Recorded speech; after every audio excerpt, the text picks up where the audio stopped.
Okay. It's been a month since my last stream. Incredible but true. Um, and I have a new chip that I'm currently running in Geekbench 3. It's quite a fast chip. It's got a lot of cores, you could say. Um, 32 of them to be exact. I'm a little bit worried with my setup because it's just a 1050 watt PSU. Because my 1500, um, the OCP gets triggered in it. So I'll see how far I can get. Only sound on left ear. Okay, that makes sense. I think I can fix that. That really shouldn't be that hard.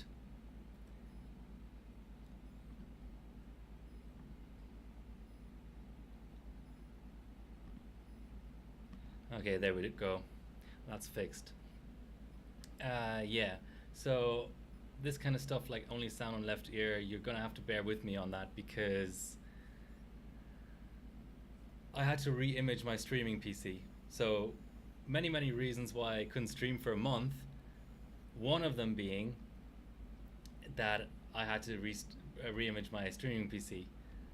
Why did I have to do that? Well, my capture card wasn't recognized anymore, which isn't ideal, as my rig just turned itself off.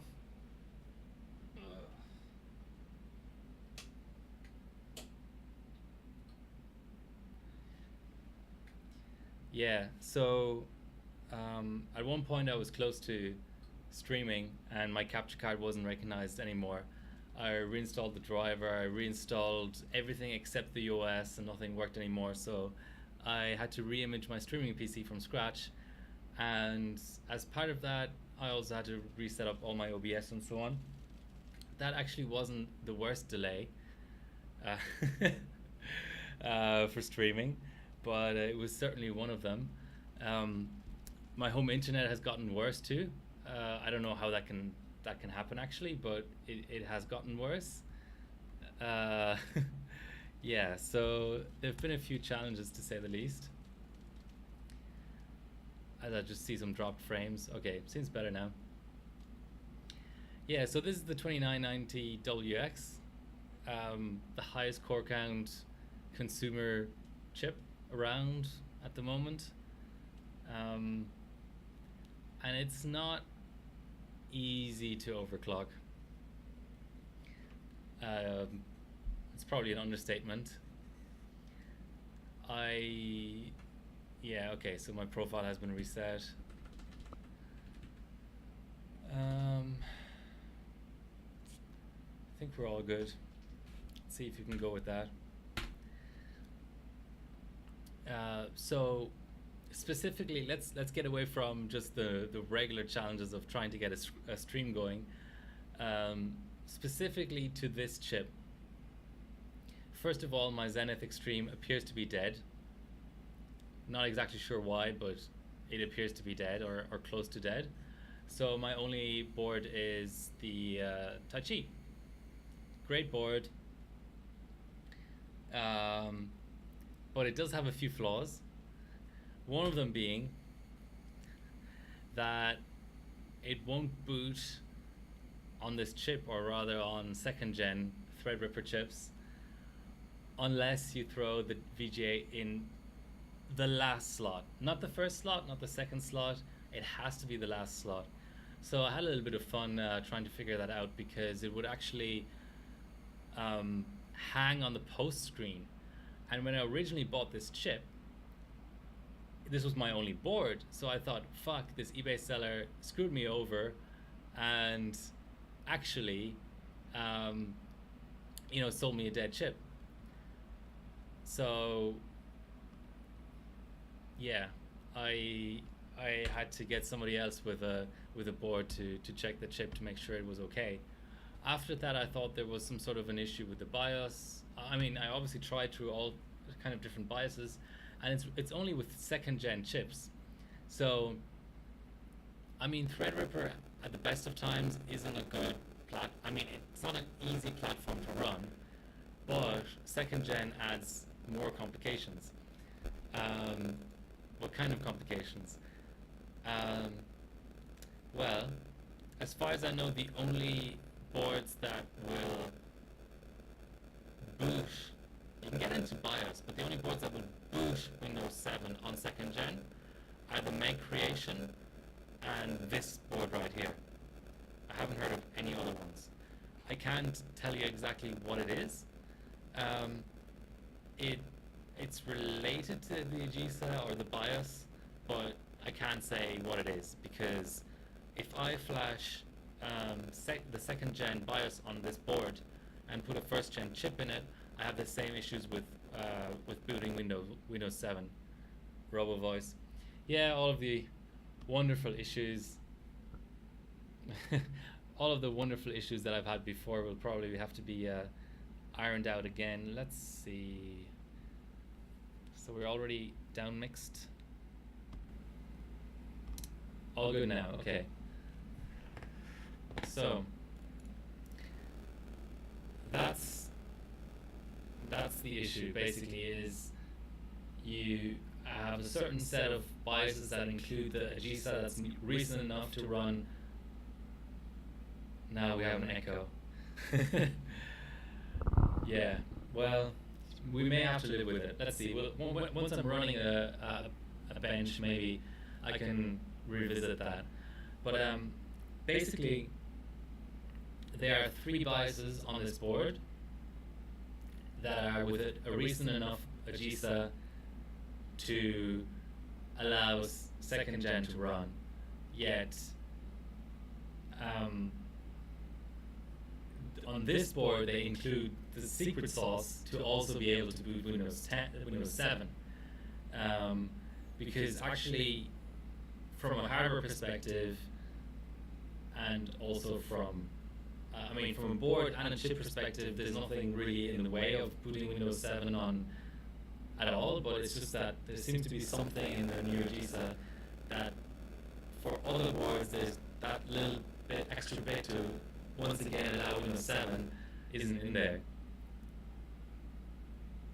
No sound.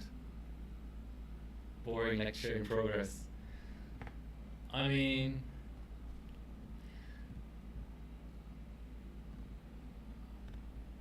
I'm talking about, a very interesting chip, so I think it's worth talking about it. Okay, let's run Geekbench and see what's going on. So aside from the software side of things, the other issue with this chip is obviously the heat generation, and also the stress on the VRM, the stress on the PSU, 2 mics. 2 mics? I don't know. Twice?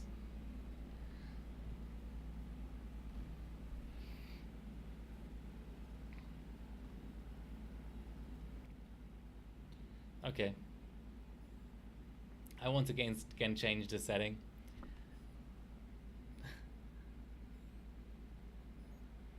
Advanced stereo.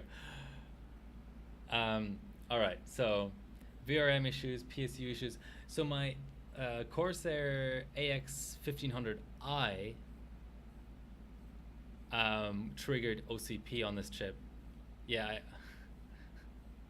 it is an Alien Moji CPU. Funnily enough, so the 1500i, using this Corsair Link software, it allows you to change the OCP threshold, and by default it's set to 20 amps, which isn't a lot. 20 amps by 12 volts, you can do the math, that's Threadripper may trigger that, and it did in my case. I couldn't get this Corsair Link software working, so I'm now on my backup PSU, which is only an HX1050. Is it an I? Just an HX1050. So I've never in my life seen a PSU work this hard. It goes to 100% fan in the middle of an X265 run. So I'm kind of happy that it's even running, but I can't guarantee that it's going to work for every single benchmark. But it's my second best PSU. It is a single rail PSU, so I think that's helping it. Whereas the 1050i I think is 20 amps per rail and multi-rail by default, as far as I could figure out. I don't know why this benchmark is failing in the middle. Let's do Cinebench instead. Yeah, so I have a desk fan blowing at the VRM. Surprisingly, even though I think people's constant chatter about VRMs being not good enough is completely overblown, surprisingly in this case, I mean, this is a pretty basic VRM for Threadripper standards. I haven't had any issues whatsoever. MOSFET over temp and all that kind of crap is still on, and as far as I can see, I haven't had any shutdowns because of VRM temps. PSU is kind of a little bit of a different story. So yeah, I'm at 1.425 vCore, I think, and it's happy there. There's no thermal throttling or anything like that. Once again, my system is failing to post. What else is going on? Well,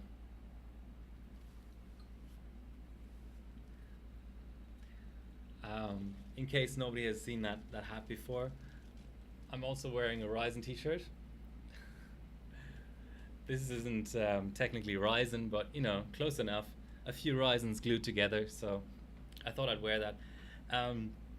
Conditions here in Sydney, we're winning nearly everything. Yes, of course, Australia is winning Country Cup, but I thought that wasn't really worth mentioning since that happens every year and has happened for the last 6 years running. So, all right, enough about that. It's Ryzen Threadripper. Yeah, I knew somebody was going to correct me on that. Anyway, it's still Ryzen. It is absolutely boiling here in Sydney. It is unbearably hot. It's the middle of summer. I'm in a room that's probably about 8 square meters. I have a 500 watt chiller pumping out heat next to me, and then, you know, 6, 7, 800 watt at the wall system pumping out heat, a desk fan blowing that's probably putting out more heat than it's getting rid of. So it's not really that nice of a setup, but I want to overclock this chip, which hopefully I will eventually get around to. Yeah, so that's kind of it. I am using, I have made an effort to at least get my mic levels higher. If you can disregard the echo and stereo and robo voice problems from earlier, hopefully they're all gone, but let's just say they're not gone. If you could just disregard them and give me some sort of feedback on whether the volume is better than it used to be, because I always had problems with my mic levels being too low, and now I have this software called Voice Meter that lets me add 12 decibels in Windows using software, and from what I can see in terms of levels, it is adding something, but I've had that problem before where my levels were not showing the right thing. Okay, well, there we go. What have I done on this chip before? I took a few global firsts in 32 core in 100M GPU Pi. That was it. I've only had one overclocking session so far. Okay, so what we actually want to run is Cinebench, I think. That's a good old-fashioned Windows 7 benchmark. I already have a shortcut. Even though we're not going to be competitive versus Zenith Extremes, because we don't have perf bias here. Even though there is a perf bias option.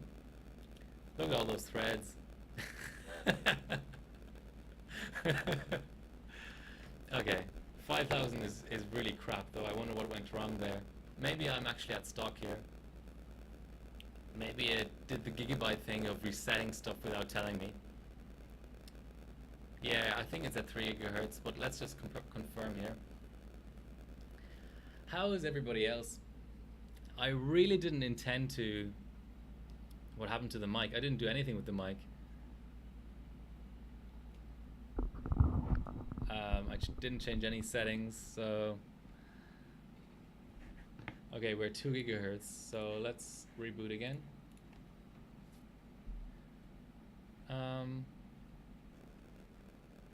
Okay, I won't lean back then. Easy fix.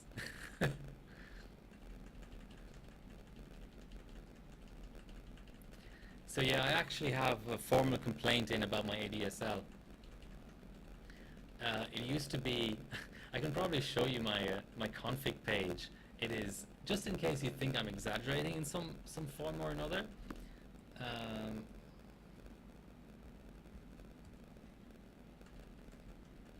Leaning back fixed it.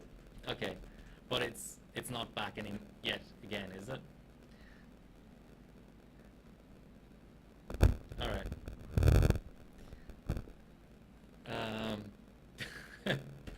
I might have to ask you for the right degree of leaning backedness.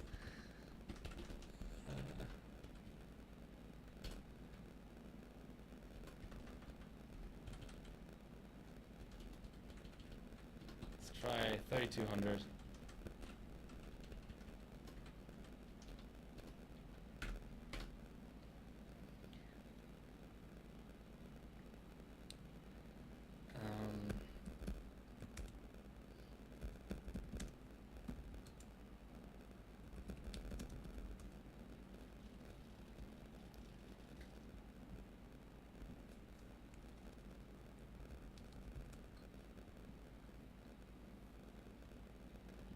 Yes, 1 and 1 dot is not a real address. No, I actually can't show you my router's config page. But anyway, believe me, I can do a screenshot of it. Many robot voice. So my ADSL dropped from 4 megabits down and 256 up to like 4 megabits down and 168 up or something, which is just barely usable. Like literally I can't even load a text page sometimes. So I've put in a complaint with my ISP, but I will probably also complain to my ombudsman. So Optus, if you're listening, get your shit together, because the fact that I'm the same distance from the exchange as I was before, and I'm on the same plan as before, and nothing physically has changed, and you just managed to somehow cut my connection by half without telling me is just ridiculous. So I feel like it's 35 degrees in here, so I need to hydrate. Maybe I should put a hydrate bot into the chat.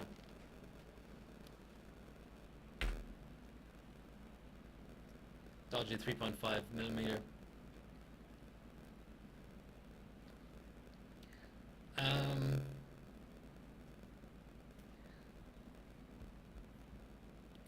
Trying to think what else I can change without like changing the stream. Yeah, my mic is USB.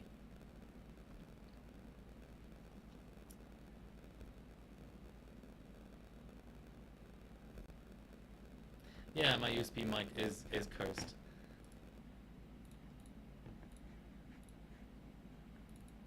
Okay, do we have proper clocks now? It's electrical. Oh man. So guys, tell me all your news. Tell the royal us all the news. Yay, we have 64 threads and 4.1 gigahertz. But the DRAM frequency is fucked. Okay, let's do a run anyway. It'll probably crash. Suddenly it's okay. Alright,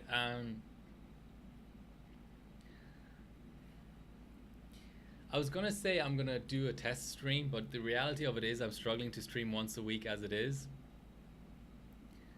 So complete, please. 5.8. Yeah, Encore and memory matters a lot when you have lots of threads like this.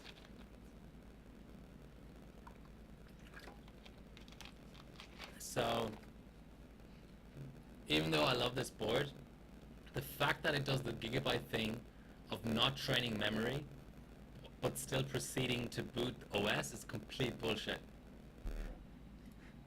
It's complete fucking bullshit.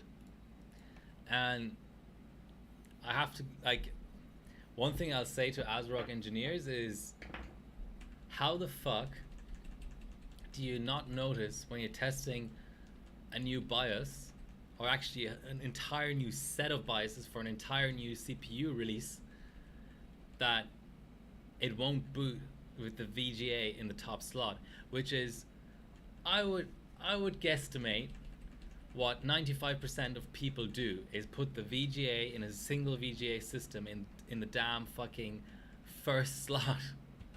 What is so hard about testing that configuration and going, oh, we screwed something up, let's fix that? I don't know, maybe my standards are just too high. Let me know if my standards are too high.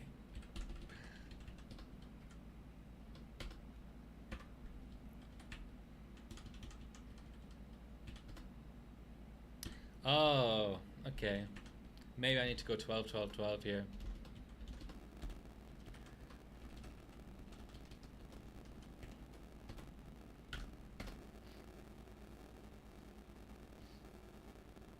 I don't know, what's everyone else's opinion? I mean, I work in IT, and I have some sort of notion of what testing is and how comprehensive it should be. And I certainly don't think VGA in top slot is an esoteric configuration. Especially when it prevents you from posting. If it added some sort of weird instability in DirectX 12 only, I may give them a pass for that, but this is a released BIOS for a released CPU on a released motherboard. Yeah, I don't know what to do about my mic. I don't necessarily want to restart my stream.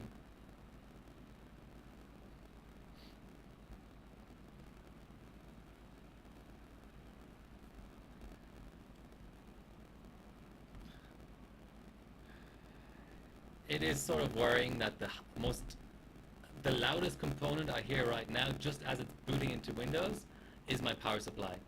Not my chiller, or my desk fan, but the power supply fan. Alright, do we have memory and core clocks at the same time?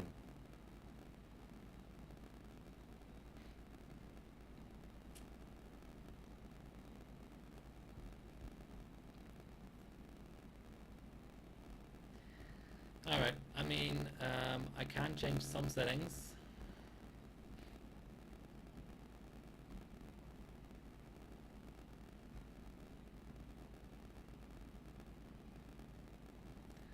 But I don't really know which it should be. Okay, that applied.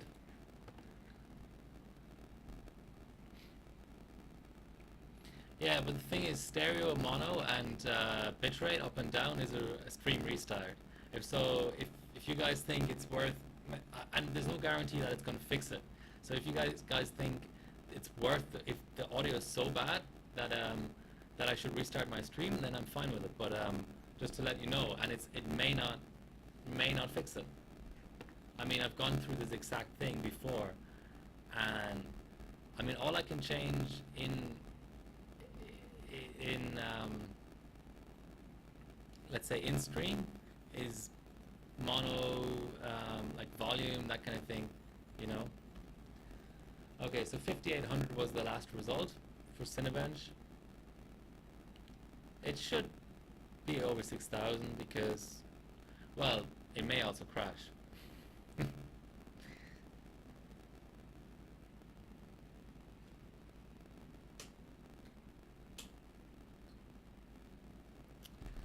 go for a flat 4 gigahertz.